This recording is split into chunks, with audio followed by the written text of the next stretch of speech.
Selamat malam semua, selamat datang di channel Kuliah Malam. Perkenalkan, nama saya Mas Abai. Saya yang akan menemani perkuliahan malam ini. Berhubung ini pertemuan pertama kita, maka saya akan menjelaskan rencana pertemuan semester ini terlebih dahulu.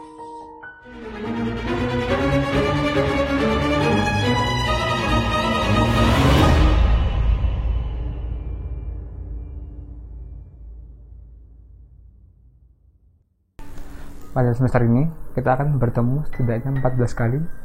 Rencana sebelumnya, kita juga akan mengadakan praktikum. Tapi karena COVID-19, saya khawatir kita tidak bisa melakukannya. Selama satu semester ini, kita akan membahas hal-hal dasar yang akan sangat bermanfaat di semester berikutnya. So, pastikan kamu tidak ketinggalan mengikuti kelas kuliah malam setiap hari Kamis malam.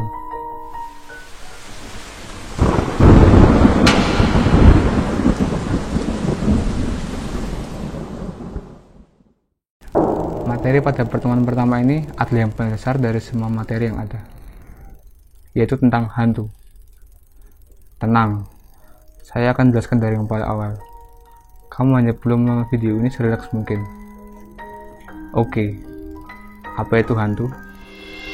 Apa itu hantu? Hantu dalam masyarakat diyakini sebagai arwah atau roh dari orang yang sudah meninggal, tetapi masih ada kaitannya dengan dunia ini. Kaitan itu bisa berupa dendam atau utang budi. Dalam beberapa agama, pengertian hantu mungkin berbeda, karena ada yang menggolongkannya ke dalam setan, jin, iblis, dan sebagainya. Tetapi konsepnya tetap sama, yaitu sosok supernatural yang ada di alam semesta ini. Pertanyaan berikutnya adalah, sejak kapan manusia mengenal hantu? Ada yang bilang sejak manusia pertama, ada yang bilang abad pertengahan. Tapi menurut saya, jawaban yang paling tepat adalah manusia baru mengenal hantu sejak nenek moyangnya mengenal animisme.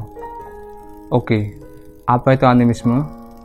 Bagi yang belum tahu, animisme adalah kepercayaan yang menganggap setiap benda di bumi ini, baik benda mati maupun benda hidup, memiliki roh. Seperti halnya pohon beringin memiliki roh, batu besar memiliki roh, dan sebagainya. Seiring berjalannya waktu, manusia mulai membagi roh ke dalam dua kelompok, yaitu roh baik dan roh jahat. Roh jahat inilah yang kemudian dianggap sebagai hantu. Tetapi di beberapa kesempatan, muncul pula sebutan hantu yang baik. Hantu yang tidak mengganggu manusia, dan justru membantu manusia.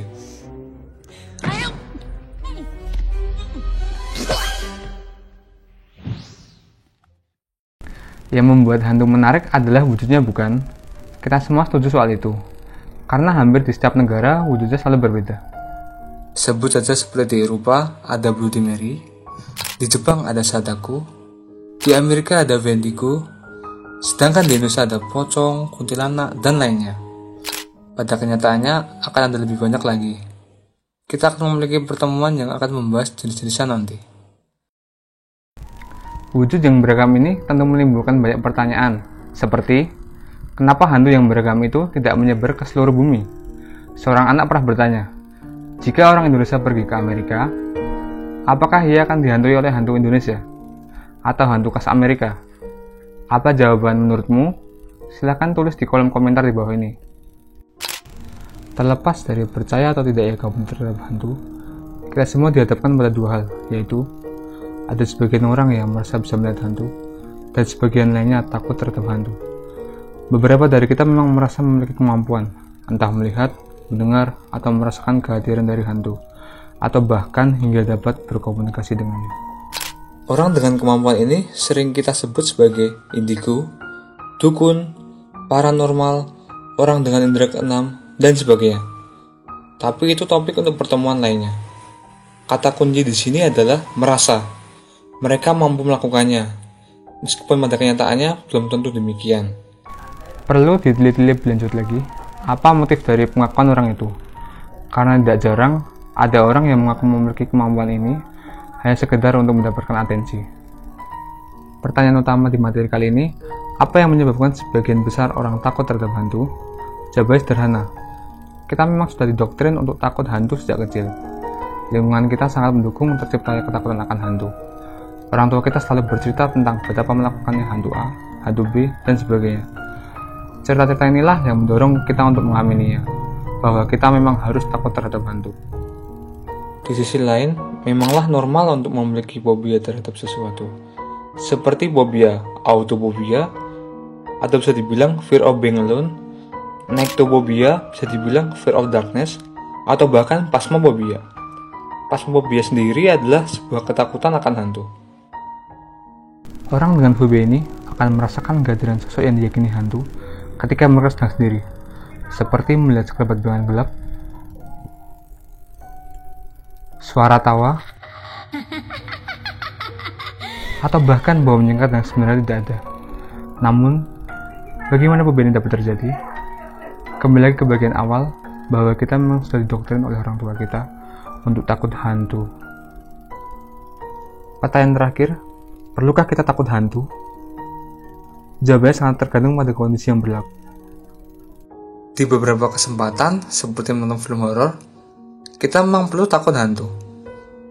Jika tidak, rasanya akan sangat aneh karena kita akan terus menghubungkan hal yang ada di film dengan logika. Rasa takut yang ingin diciptakan pembuat film pun tidak akan pernah hadir. Akibatnya adalah pada industri perfilman dengan genre horor pun akan sepi peminat.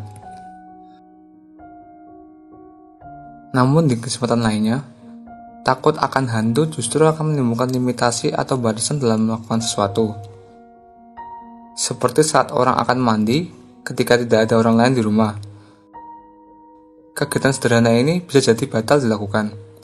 Atau seperti kalian ingin tidur malam, tiba-tiba kamu mendengar suara tangisan perempuan. Tangisan ini mengeras dan mengejas sepanjang malam. Akhirnya kamu tidak dapat tidur semalaman. Padahal kenyataannya, suara itu tidak akan pernah hadir di dunia ini. Itu adalah limit sederhana yang dapat tercipta karena takut hantu. Itu saja yang saya bisa sampaikan pada pertemuan kali ini. Jangan lupa subscribe, like, komen pada channel Kuliah Malam. Sampai jumpa pada pertemuan berikutnya, dan